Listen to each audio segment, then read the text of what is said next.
नमस्कार मंडळी, आज मी तुम्हाला बनवून दाखवणार आहे हिरव्या मिरच्याचा ठेसा घालून मटकीची उसळ। तर बघा, हे मोडावाली मटकीची उसळ मी घेतलेली आहे। मी मटकी भिजत घातली होती, किती छान आणि मस्त मोड आलेले आहेत बघा। तर मोडाची मटकी बनवण्यासाठी, उसळ बनवण्यासाठी मी घेतलेली आहे कांदा बारीक चिरून, टमाटर चिरून घेतलेले, कढीपत्ता, कोथिंबीर चिरून घेतलेली आहे। आणि आपल्याला याचा ठेसा करायचा आहे। कोथिंबीर, लसूण आणि हिरवी मिरची मी भाजून घेतलेली आहे।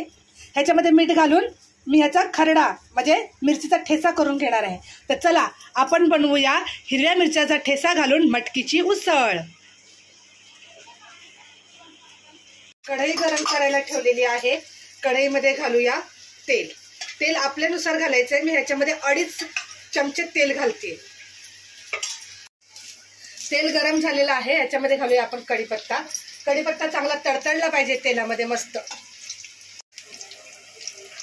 कढीपत्ता चांगला तडतडतोय तर त्याच्यामध्ये घालायचा आपल्याला बारीक चिरलेला कांदा।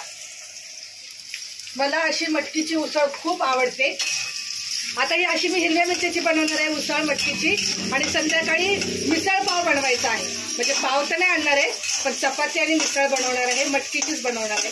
तर हा कांदा चांगला हलका मस्त लाल करून घ्यायचा आहे। कांदा बघा चांगला हलका लाल झालेला आहे। याच्यामध्ये टाकूया आपण टमाटर। तुम्ही अशी मटकीची उसळ करून बघा बरं, खूप छान लागते। चपाती बरोबर, वरण भातासोबत आपण याला तोंडी लावू शकतो। आता हा कांदा टमाटर आपण मस्त तेलामध्ये असा फ्राय करून घेऊया। किती छान दिसतो। जेव्हा मटकीची उसळ तयार होईल ना, तेव्हा काय भारी दिसते आणि खायला पण अतिशय भारी लागते बरं का। आता 2 मिनिटं ह्याला आपण असंच फ्राय होऊ देऊया। कांदा टमाटर बघा किती छान मस्त फ्राय झाले। आता मी ह्याच्यामध्ये घालते हळद। तेलामध्ये हळद घातल्यानंतर भाजीला कलर खूप छान येतो बरं का।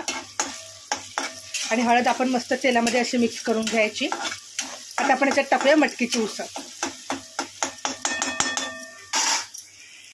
आता मी याच्यात ना मटकीची उसळ टाकून घेते। अशी मोडावाली मटकीची उसळ पाहिजे बघा, खूप भारी लागते मोडावाली मटकीची उसळ।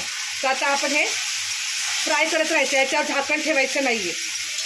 ही मटकीची उसळ या मसाल्यामध्ये फ्राय होते तोपर्यंत आपण मिरचीचा खरडा, मिरचीचा ठेसा तयार करून घेऊया। तर दाखवतो तुम्हाला।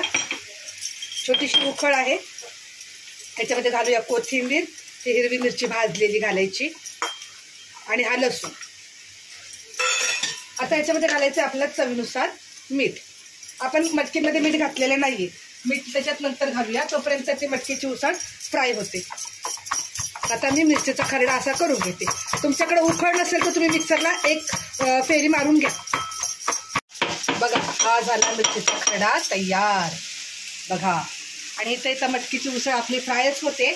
तर ह्याच्यावर काय झाकण वगैरे ठेवायचं नाही, सारखं याला असं फ्राय करत राहायचंय। आता हा मिरचीचा खरडा मी याच्यात टाकायला घेते।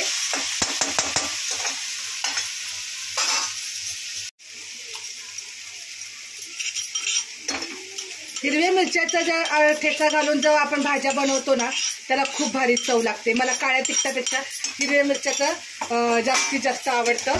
आणि माझ्या आईसारखंच माझं पण आहे जेवणाचं।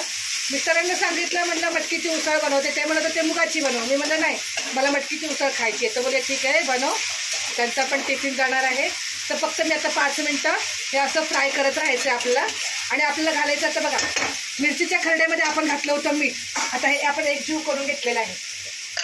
आता लागल तेवढंच मीठ घालायचं चवीनुसार।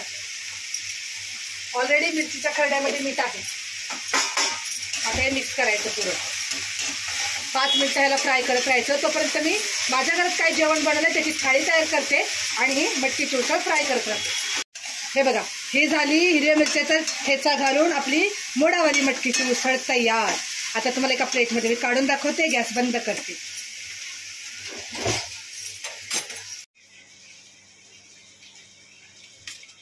खूप छान आणि मस्त अशी टेस्टी मटकीची उसळ आपली तयार झालेली आहे। तर ह्याच्यावर घालूया थोडीशी कच्ची कोथिंबीर आपण।